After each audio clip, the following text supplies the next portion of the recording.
Ծովեր չի մտնում այդ ճանապարհը, բայց ծովեր տանող ճանապարհն է, այնտեղ մնում է մի 700-800 մետր ճանապարհ, որը որ ձգտում ենք նույնպես վերանորոգել, անցանելի դարձնել, որովհետև հատկապես անձրևային եղանակներին զբոսաշրջիկները չեն կարողանում հասնել մեքենաներով ծովերը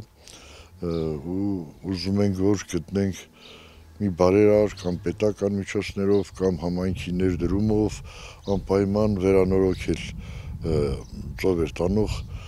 ճանապարհը։ Իսկ ընդհանուր առմամբ մեր գյուղից, հրապարակից մինչև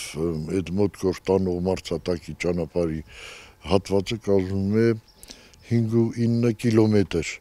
որը նաև տնտեսական կարևոր նշանակություն ունի, որովհետև Մոտկորի գյուղախմբի բնակիչները իրենց գյուղատնտեսական մթերքը հեշտությամբ կարող են տեղափոխել շուկա, մասնավորապես Վանաձոր, Երևան եւ այլուր։